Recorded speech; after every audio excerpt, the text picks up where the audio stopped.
જીભની કુતૂહલ પ્રિયતા અને છિદ્રાન્વેષીપણું અદ્ભુત છે.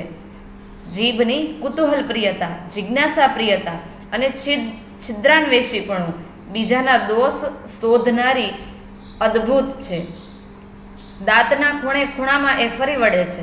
એક ઝીણી સરખી કરજ, ઝીણો કણ દાંતમાં ગમે ત્યાં સંતાઈને ભરાઈ બેઠી હોય તો તેને શોધી કાઢે ત્યારે જ એ જંપે, ત્યારે જ એ શાંતિ લે. એ વિષયમાં પણ એ અબળા વર્ગ સાથે હરીફાઈમાં ઉતરી શકે એમ છે.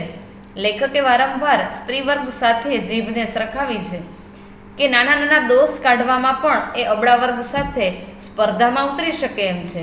મોંમાં કાતરા પડ્યા હોય કે ચાંદી પડી હોય તો જીભ વારંવાર ત્યાં જ જવાની. મોંમાં ચીરા પડ્યા હોય કે ચાંદી પડી હોય તો જીભ વારંવાર ત્યાં જ જવાની. કૂતરા વગેરે પ્રાણીની જીભમાં ઘા રૂઝવવાની શક્તિ છે ને તેથી શરીર પર પડેલા ઘાને જીભ વડે ચાટચાટ કરે છે. પણ ઉત્ક્રાંતિ ક્રમમાં આગળ વધતા મનુષ્યની જીભમાંથી ઘા રૂઝવવાની શક્તિ જતી રહી અને તેને સ્થાને ઘા પાડવાની ને પડેલા ઘા ચાટી ચાટી વિશાળ અને ઊંડા બનાવવાની શક્તિ આવી ગઈ. ઉત્ક્રાંતિ ક્રમમાં આગળ વધતા ક્રમિક વિકાસ જેમ જેમ આગળ વધ્યો તેમ તેમ મનુષ્યની જીભમાંથી કૂતરાઓ જેવી ઘા રૂઝવવાની શક્તિ જતી રહી અને તેને સ્થાને ઘા પાડવાની અને પડેલા ઘાને ચાટી ચાટીને વિશાળ એટલે કે જલે પર નિમક છિડકના કોઈ વાત થઈ હોય અથવા તો કોઈક પ્રસંગ હોય, ક્યાંય ઝઘડો થયો હોય તો એને વધારીને વિશાળ અને ઊંડા બનાવવાની શક્તિ મનુષ્યમાં આવી ગઈ છે. બીજા પ્રાણીઓ કરતાં મનુષ્યનું શ્રેષ્ઠત્વ તથા વિશિષ્ટત્વ એની જીભને લીધે જ છે. પશુ પક્ષી જીવ જંતુ ઘણાને જીભ છે, પણ બીજા પ્રાણીઓ કરતાં મનુષ્યનું શ્રેષ્ઠતા અને વિશિષ્ટતા એની જીભને લીધે જ છે. અન્ય પ્રાણીઓ કરતાં મનુષ્યનું મગજ વધારે બળવાન છે, શક્તિશાળી છે અથવા એનામાં બુદ્ધિ વધારે હોય છે. એ વાત મનુષ્ય અને પ્રાણી બંનેના પરિચયમાં આવનાર કોઈથી પણ મનાય એવી નથી. હવે લેખક અહીં એમ કહે છે કે બીજા પ્રાણીઓ કરતાં મનુષ્યનું શ્રેષ્ઠતા અને વિશિષ્ટતા એની જીભને લીધે જ છે. અન્ય પ્રાણીઓ કરતાં મનુષ્યનું મગજ વધારે શક્તિશાળી હોય છે અથવા એનામાં બુદ્ધિ વધારે હોય છે. એ વાત મનુષ્ય અને પ્રાણી બંનેના પરિચયમાં આવનાર કોઈથી પણ મનાય એવી નથી. કેમ કે મનુષ્ય કરતાં આંખની બાબતમાં બિલાડી, હાથની બાબતમાં ગોરીલો, નાકની બાબતમાં કૂતરો, પેટની બાબતમાં વરુ અને પગની બાબતમાં ગધેડો બળવાન હોય છે. એ જાણીતું છે. લેખક અહીં માર્મિક કટાક્ષ મૂકે છે હાસ્ય માટે. મનુષ્ય કરતાં ઘણા પ્રાણીઓ આપણે એવા જોયા હશે કે જેની ઇન્દ્રિયો વધારે સક્ષમ છે. આંખ બિલાડીની, હાથ ગોરીલાના, નાક કૂતરાનું, પેટની બાબતમાં વરુ અને પગની બાબતમાં ગધેડો શક્તિશાળી છે જ એ જાણીતું છે. તેમજ બીજા જાનવરોની માફક એને શિંગડા ને પૂંછડી પણ હોતા નથી. એ પરથી સમજાય છે કે મનુષ્ય કરતાં જીભ સિવાયની બીજી ઇન્દ્રિયોના વિષયમાં અન્ય પ્રાણીઓ વધારે નસીબદાર છે. મનુષ્યનો ખરેખરો વિકાસ જીભના વિષયમાં થયો છે. કીડી, મંકોડા, વંદા આદિને જીભ હોતી જ નથી. સુખ દુઃખના ધ્વનિ પણ એનાથી કાઢી શકાતા નથી. સુખ અને દુઃખના અવાજો પણ એનાથી નથી નીકળતા. બિલાડા, કૂતરા વગેરે પશુઓને જીભ હોય છે, પણ તે માત્ર અમુક પ્રકારના અવાજ કાઢી શકે છે. એથી ઉચ્ચ પ્રકારના પ્રાણીઓ જીભ વડે વિવિધ પ્રકારના ધ્વનિનું ઉચ્ચારણ કરી શકે છે. પોપટ વગેરે પક્ષીઓ કંઈક માણસના અવાજને મળતા આવે એવા પ્રકારના ધ્વનિ કાઢી શકે છે. પરંતુ એક મનુષ્ય જ એવું પ્રાણી છે જે જીભ વડે કોઈ પણ પ્રકારનો ધ્વનિ કાઢી શકે છે. સુખ, દુઃખ, લાગણી, વ્યથા, ભાવો મનુષ્ય પોતાની જીભ વડે આ વિવિધ પ્રકારના અવાજો કાઢી શકે છે. પશુ પંખીઓ તેમ કરી શકતા નથી. માટે જ મનુષ્ય પશુ પક્ષી કરતાં શ્રેષ્ઠ ગણાય છે. એક મનુષ્ય બીજા મનુષ્યને કુત્તા, ગધો, સુવર, હેવાન વગેરે કહી શકે છે. જાનવરો એકબીજાને માણસ, આદમી, ઇન્સાન વગેરે કહીને ગાળ દઈ શકતા નથી, એટલે એ માણસ કરતાં ઉતરતા દરજ્જાના ગણાય. તેથી એ માણસ કરતાં નીચલી કક્ષાના ગણાય છે. મનુષ્ય પોતાને શ્રેષ્ઠ કહી શકે છે જીભ વડે. બીજું કોઈ પ્રાણી પોતાને શ્રેષ્ઠ કહી શકતું નથી. એ જ બતાવે છે કે મનુષ્યની શ્રેષ્ઠતા એની જીભને લીધે જ છે. જીભને લીધે જ મનુષ્ય કાં તો પડી શકે છે કાં તો ચડી શકે છે. તલવાર અને સોય બેયનું કામ જીભ જ કરે છે. સમયને સંજોગોને અનુકૂળ થઈ જવાની જીભની શક્તિ પણ સ્ત્રીના જેટલી જ છે. અહીં ફરી લેખકે જીભને સ્ત્રીની સાથે સરખાવી છે. તો આપણે એમ પણ જોઈ શકીએ છીએ કે જીભ જેટલું સર્વશ્રેષ્ઠ કામ સ્ત્રીનું પણ છે. સમય અને સંજોગોને, પરિસ્થિતિને અનુકૂળ થઈ જવાની જીભની શક્તિ પણ સ્ત્રીના જેટલી જ છે. પિતાના ઘરના વાતાવરણ કરતાં તદ્દન સાવ અલગ પ્રકારના વાતાવરણમાં આવેલી નવોઢા, નવી પરણેલી સ્ત્રી નવીન પરિસ્થિતિને અનુકૂળ થઈ જઈ જાણે એ જ વાતાવરણમાં નાનપણથી ઉછરી હોય તેમ વર્તવા માંડે છે.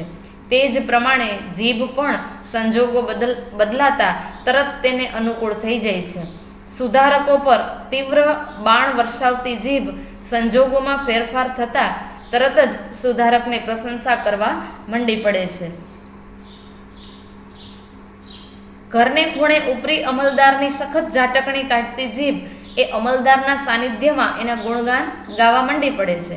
સમય અને સંજોગો પ્રમાણે જીભ કઈ રીતે કામ કરે છે. સુધારકો પર તીવ્ર બાણ વરસાવતી જીભ સંજોગોમાં ફેરફાર થતાં તરત જ સુધારકની પ્રશંસા કરવા માંડી પડે છે. જ્યારે સુધારકથી કોઈ બાબત હલ ન થાય તો તેની પર તીવ્ર બાણ છૂટે છે, અને જ્યારે સંજોગોમાં ફેરફાર થાય તો સુધારકના વખાણ પણ કરે છે.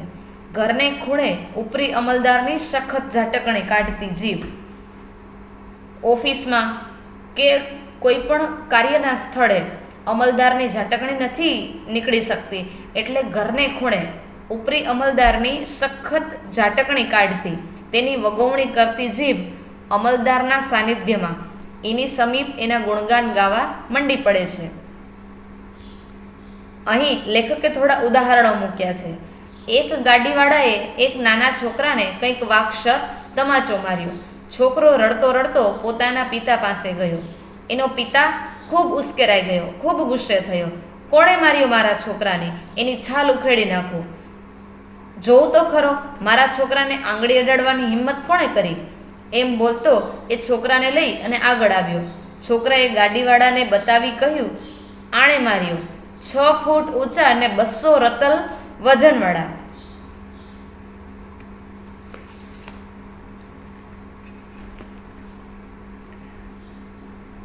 બે રતલ એટલે 1 કિલો, અહીં 200 રતલ એટલે 93.2 કિલો.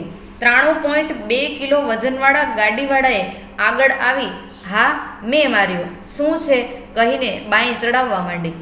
છોકરાના પિતાની જીભે બદલાયેલો રંગ જોઈ કહ્યું, બહુ સારું કર્યું, એ તો એ જ લાગનો છે, બહુ સારું કર્યું, શિક્ષાને લાયક જ એ તો છે. એક તમાચો શું કામ માર્યો? મારવા તા ને 2-4. મારા દેખતા મારો બીજી એક થાપટ, મારા દેખતા જ બીજી એક લપડાક લગાવો. આ જ પ્રમાણે બધાની જીભમાં સમયને અનુકૂળ થઈ જવાની શક્તિ રહેલી છે. જેનામાં એ શક્તિ જેટલી વધારે વિકસિત તેટલો એ વધારે પ્રતિષ્ઠાવાન, સમજુ અને સાણો ગણાય. કામિની પેઠે જીભના જાદુ અને કામણ પણ અનેરા છે. કામિની કામણગારી સુંદર સ્ત્રીની જેમ જીભના કામણ પણ અનેરા છે, અલગ અલગ છે. એ મોહિનીના મોહનાસ્ત્ર ભારે અસરકારક છે. જીભ વિશે લેખક કહે છે, નયન બાણ કરતાં પણ જીહવા બાણ વધારે કાતિલ નીવડે છે. નયન બાણ કરતાં તો જીહવા બાણ, જીભમાંથી છેડાયેલા બાણ વધારે કાતિલ, મર્મવેધી નીકળે છે. ઘણીવાર અમુક ઓળખીતા પુરુષ પર કોઈ સ્ત્રી ફિદા થઈ જવાનું જાણીએ છીએ ત્યારે આપણને અત્યંત આશ્ચર્ય થાય છે. ઘણીવાર અમુક ઓળખીતા પુરુષ પર કોઈ સ્ત્રી ફિદા થઈ જાય, એને તે પુરુષ ગમી જાય અને આપણે જાણીએ છીએ ત્યારે આપણને અત્યંત આશ્ચર્ય થાય, એવું એનામાં છે શું? નથી રંગ, નથી રૂપ, નથી મર્દાનગી, નથી એ શક્તિશાળી, નથી એની પાસે પૈસા, નથી પ્રતિષ્ઠા, એવું તો એ સ્ત્રીએ એનામાં જોયું શું? એમ સામાન્ય રીતે બધાને લાગે છે, પણ તન, મન કે ધનના વૈભવ વડે નહીં, એણે તો જીભના જાદુથી એ સ્ત્રીનું મન હરી લીધું હોય છે, એ આપણે જાણતા હોતા નથી.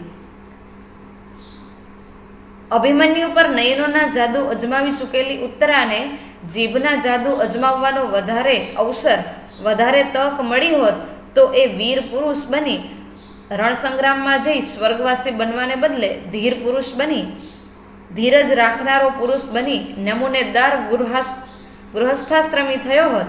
ઈશ્વર પણ જીભને વશ થાય છે. અહીં ફરી લેખકે હાસ્ય મૂકે છે.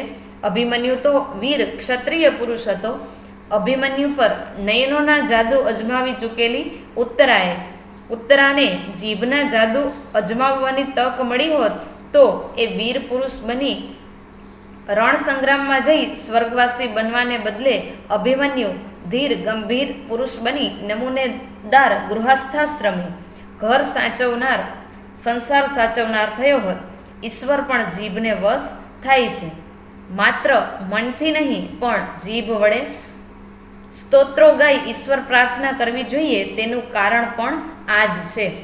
માત્ર મન કે હૃદય દ્વારા નહીં, એટલે કે મૌનમાં જ નહીં, પણ જીભ વડે સ્તોત્રો ગાઈ ઈશ્વર પ્રાર્થના કરવી જોઈએ, તેનું કારણ પણ આ જ છે. કદાચ શેષનાગની 1000 જીભને લીધે જ જગત ગતિમાન રહી શક્યું છે ને એના પર શયન કરવાને લીધે જ ઈશ્વર પણ જાગ્રત રહી શકે છે. આપણે એવું અનુમાન લગાવીએ છીએ કે શેષનાગની 1000 જીભને લીધે, શેષનાગ છે એની 1000 જીભ ઉપર આ પૃથ્વી ટકી છે. તેથી લેખક અહીં કાલ્પનિક કહે છે કે શેષનાગની 1000 જીભને લીધે જ જગત ગતિમાન રહી શક્યું છે, જગત ગતિ કરે છે ને એના પર શયન કરવાને લીધે ભગવાન શ્રી વિષ્ણુ ઈશ્વર પણ જાગ્રત રહી શકે છે.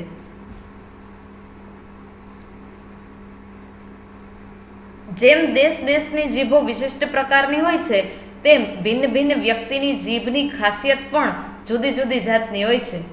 અલગ અલગ દેશની જીભ અલગ અલગ પ્રકારની હોય છે, એમ વ્યક્તિએ પણ જીભની વિશિષ્ટતા અલગ અલગ હોય છે. કેટલીક જીભો શ્રોતાના કાનની ઉપાસક હોય છે. શ્રોતા એટલે સાંભળનાર. કેટલીક જીભો સાંભળનારના કાનની ઉપાસક હોય છે. ઉપાસક એટલે આરાધક હોય છે. આખો વખત સાંભળનારના કાનમાં એ ઘૂમ્યા કરે છે. આપણે ઘણી વખત કોઈ સારા વક્તાને સાંભળીએ છીએ તો એની વાણી આપણા કાનમાં સતત ઘૂમ્યા કરે છે. કેટલીક જીભો આત્મપ્રશંસાની હેલીમાં પોતાને અને સાંભળનારને ડૂબાડી દે છે. કેટલીક જીભો પોતાના ખૂબ વખાણ કરવા, આત્મપ્રશંસાની હેલી એટલે સતત વર્ષા, પોતાના જ વખાણ સતત કર્યા કરતી હોય છે. તેથી પોતાને અને સાંભળનારને ડૂબાડી દે છે. તો કેટલીક સાંભળનારની ખુશામદમાં જ રચીપચી રહે છે, તો કેટલીક જીભો સાંભળનારની ખુશામદ એટલે સ્વાર્થ માટે કરેલા હદ બહારના વખાણ. કેટલીક જીભો છે તે સાંભળનાર ખુશ થાય તે માટે તેના હદ કરતાં પણ વધારે વખાણ કરવામાં રચીપચી રહે છે. કેટલીક જીભો સ્ત્રી મુખને જોઈ અને વાચાળ બને છે. કેટલીક જીભો છે એ સ્ત્રીઓને જોઈને મૂંગી થઈ જાય છે, બોલતા બંધ થઈ જાય છે. અને કેટલીક જીભો છે એ વાચાળ એટલે કે સતત બોલ કર્યા કરે છે, અન્યથા મુક્ત થઈને રહે છે. કાં તો અમુક જીભો વધારે બોલે છે અને અમુક જીભો છે એ સાવ ચૂપ થઈ જાય છે. જીભ બહુવ્રીહી સમાસની પેઠે અન્ય પદ પ્રધાન હોય છે.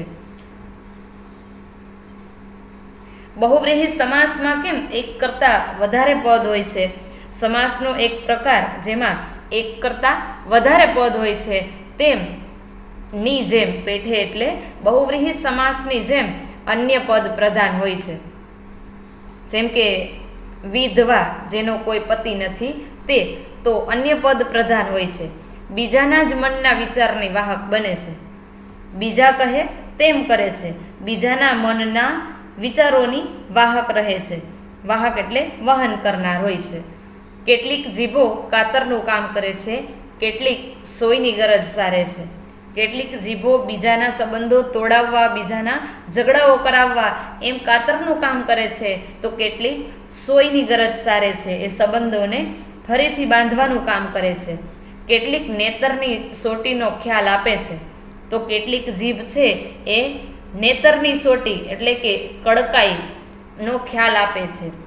જીભને આપણે લૂલીનું અભિધાન આપ્યું છે, પણ એ લૂલી હશે તો ઈશ્વર કૃપા પામેલા પંગુના જેવી હશે, જે આખો ગીરી ઓળંગી શકે એવી. જીભને આપણે લૂલી એટલે કે જીભનું એક ઉપનામ છે. જીભને આપણે લૂલીનું અભિધાન બિરુદ આપ્યું છે, પણ એ લૂલી હશે, અપંગ હશે તોય ઈશ્વર કૃપા પામેલા પંગુના જેવી. જેમ કે અરુણિમા સિન્હા ઈશ્વર કૃપા પામેલા પંગુના જેવી હશે, આખો ગીરી ઓળંગી શકે એવી, આખે આખો પર્વત ઓળંગી જાય તેવી. જગતમાં જે કંઈ થાય છે, સારું, નરસું, આનંદ, કંકાસ, આત્મશ્લાઘા, ખુશામદ, વિવાહને વર્ષી, માંદગીને તંદુરસ્તી, તે સર્વ માટે મોટે ભાગે જીભને લઈને જ થાય છે. જગતમાં જે કંઈ થાય છે, જીભને લીધે જગતમાં શું શું થાય છે એવો પ્રશ્ન આપણને પૂછાઈ શકે.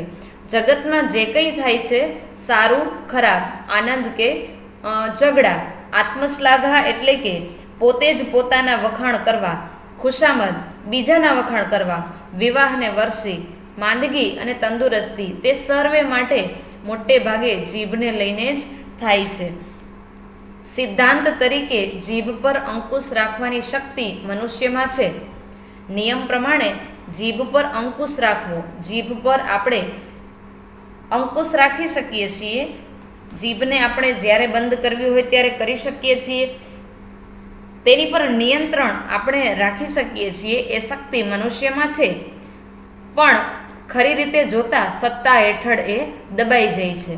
સમાજ, ધર્મ અને કાયદાની રૂએ પુરુષ સ્ત્રીનો સ્વામી છે. સમાજ, ધર્મ અને કાયદાની દ્રષ્ટિએ પુરુષ સ્ત્રીનો સ્વામી છે, પણ વસ્તુતઃ ખરેખર એ સ્ત્રીનો ગુલામ હોય તેમ વર્તે છે, તે સ્ત્રીનો નોકર હોય તેમ વર્તે છે. એ જ રીતે જીભના તાબામાં એ રહે છે, એ જ રીતે જીભના કબજામાં એ રહે છે. એની તંદુરસ્તી, એની નીતિ, એનો વિવેક, એનો ધર્મ, એનું આખું જીવન એની જીભને આધારે જ વિકસે છે કે વણસે છે. મનુષ્ય એટલે જીભ. એની તંદુરસ્તી, એની નીતિ, એનો વિવેક, એનો ધર્મ, એનું આખું જીવન, નીતિ એટલે મૂલ્યો, વિવેક એની જીભને આધારે જ વિકસે છે કે વણસે છે. કાં તો વિકસે છે અને કાં તો બગડે છે. મનુષ્ય એટલે જીભ, એવું અહીં લેખક બિરુદ આપે છે કે મનુષ્ય એટલે જીભ અને જીભ એટલે મનુષ્ય. મને લાગે છે કે ઈશ્વરે આ માનવ યંત્ર ઘડ્યું, પણ ક્યાં તો એણે બહુ ઉતાવળ કરી હશે, ક્યાં તો યંત્ર ઘડવાનો એને ઝાઝો અનુભવ નહીં હોય. કાં તો એણે ખૂબ ઉતાવળ કરી હશે, કાં તો એને મનુષ્ય ઘડવાનો ઝાઝો અનુભવ નહીં હોય. થઈ શકે એવી કેટલીય સગવડ એણે કરી નથી. સ્ક્રૂ મૂકવાને બદલે કેટલીક વસ્તુ એણે એમની એમ જડી દીધી છે, એમની એમ બનાવી નાખી છે. જીભને ધારીએ ત્યારે મોંમાંથી છૂટી કરી શકાય એવી રચના કરી હોત તો કેટલી સગવડ થાત. નાટક, સિનેમા અથવા સભામાં પ્રેક્ષકો ને શ્રોતાઓ પોતાની જીભનો વધારે પડતો ઉપયોગ કરી બીજાને દખલ કરે છે. અહીં લેખક કટાક્ષમાં ઈશ્વરને કહે છે કે માનવયંત્ર એણે ઘડ્યું છે, પણ કાં તો એને બહુ ઉતાવળ કરી હશે, કાં તો યંત્ર ઘડવાનો એને ઝાઝો અનુભવ નહીં હોય. કેટલીક જગ્યાએ સ્ક્રૂ મૂકવાની જરૂર હતી, એ મૂક્યું હોત તો ઘણો લાભ થાત. નાટક, સિનેમા અથવા સભામાં પ્રેક્ષકોને શ્રોતાઓ પોતાની જીભનો વધારે પડતો ઉપયોગ કરી બીજાને દખલ કરે છે. પ્રેક્ષકો એટલે જોનારાઓ અને શ્રોતાઓ એટલે કે સાંભળનારાઓ પોતાની જીભનો ઉપયોગ કરી બીજાને ખલેલ પહોંચાડે છે. તેને બદલે સૌને પોતાની જીભ બહાર જુદી જુદી ડબ્બીમાં મૂક્યા પછી જ સભાસ્થાનમાં દાખલ કરવામાં આવતા હોત તો નાટક, સિનેમા તથા સભા આપણને કેટલા વધારે આનંદદાયક લાગત. તેમજ આખો વખત બોલબોલ કરી કંટાળો આપનાર વ્યક્તિને મળવા જતા જીભ અત્યારે એના મોંમાં નથી, પણ ઘી ચોપડી અને કબાટમાં ઊંચી મૂકી રાખી છે એમ ખાતરી કરી નિર્ભયપણે આપણે મળવા જઈ શકત. કોઈ પર ગુસ્સે થઈ જઈએ ત્યારે કલહ અને કંકાસના પ્રસંગે ઝઘડા અને કંકાસમાં ઉપસ્થિત થતા પહેલા આપણે મોંમાંથી જીભ બહાર કાઢી ગજવામાં મૂકી દઈ મારામારી અને ગાળાગાળીના પ્રસંગો કેટલી સહેલાઈથી ટાળી શકત. જો જીભમાં સ્ક્રૂ ફિટ કરેલ હોત તો આટલી આપણે નુકસાની ન ભોગવવી પડત. બળવાખોર ભાષણ કરનારાઓને કોઈ પણ દેશની સરકાર કેદમાં પૂરે છે, તેને બદલે તેમની જીભ જપ્ત કરી પોતાની સુરક્ષિતતા વધારે સારી રીતે જાળવી શકત. આખા માણસને સાચવવો ન પડત, પણ જીભને સુરક્ષિત રીતે સાચવી મૂકત. કદાચ કોઈ વાર જીભની અદલાબદલી પણ થઈ જાત. જો કોઈ બળવાખોર ભાષણ કરનારા હોય, આંદોલન, બળવાખોરી વગેરેમાં ભાષણ કરનારાઓને કોઈ પણ દેશની સરકાર કેદમાં પૂરે છે, જેલમાં પૂરે છે, એને બદલે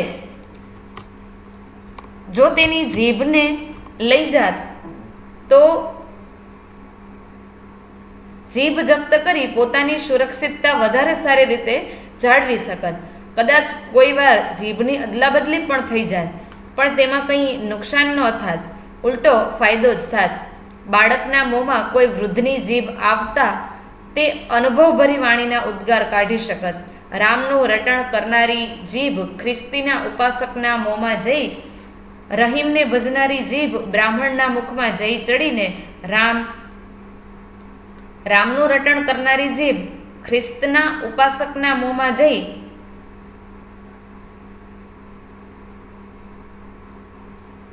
ખ્રિસ્તીને ભજત.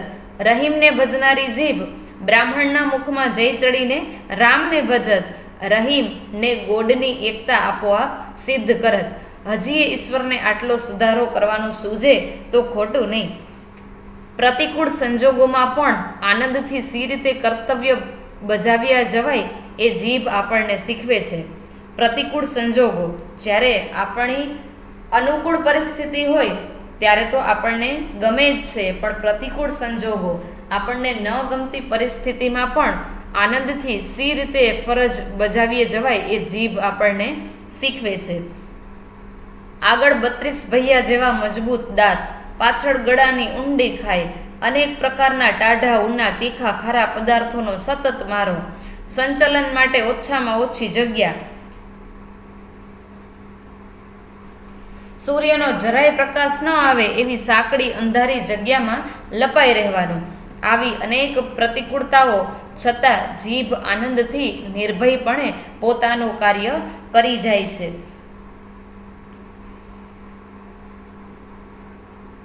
પ્રતિકૂળ સંજોગોમાં, જ્યારે ન ગમે તેવી પરિસ્થિતિમાં પણ પોતાનું કર્તવ્ય ફરજ બજાવીએ જાય છે એ આપણે જીભ પાસેથી શીખવાનું છે.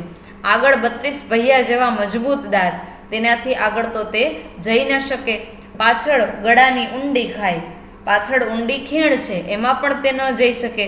અનેક પ્રકારના ટાઢા ઊના તીખા ખારા પદાર્થોનો સતત મારો, સંચલન માટે ઓછામાં ઓછી જગ્યા, હરફર કરવા માટે ખૂબ ઓછી જગ્યા. આપણે તો આખી દુનિયામાં કેટલી જગ્યાએ ફરવા જવું ગમે છે, આપણે ફરવા જઈએ છીએ. જીભ તો ત્યાંની ત્યાં છે. સૂર્યનો જરાય પ્રકાશ ન આવે એવી સાંકડી અંધારી જગ્યામાં સંતાઈને રહેવાનું, લપાઈને છુપાઈને રહેવાનું. આવી અનેક પ્રતિકૂળતાઓ છતાં જીભ આનંદથી નિર્ભયપણે પોતાનું કાર્ય કરી જાય છે. ખાનપાનનો રસાસ્વાદ માણી અંદરનો મન ને હૃદયના વિચાર ભાવોને વ્યક્ત કરી બહારનો સંસાર સાચવે છે. અને સુખી થવું હોય તો મનુષ્ય સંસારમાં જલ કમલવત નહીં, કમળ જેમ પાણીમાં રહે છે તેમ નહીં, પણ મુખ જીભવત રહેવું એવો સાંભળે તેને ઘેરો ને ગૂઢ બોધ વગર બોલીએ સંભળાવે છે. કમળ જેમ પાણીમાં રહે તેમ નહીં મનુષ્ય સંસારમાં, કમળ પાણીમાં રહે તેમ નહીં પણ મુખ જીભમાં રહે છે તેમ રહે. જીભ જેમ મુખમાં રહે છે તેમ રહે. તો આવો ઘેરો ઊંડો ને ગૂઢ બોધ રહસ્યમય ઉપદેશ વગર બોલીએ જીભ આપણને કહી જાય છે. તો આ આપણો જીભ પાઠ અહીં પૂર્ણ થાય છે.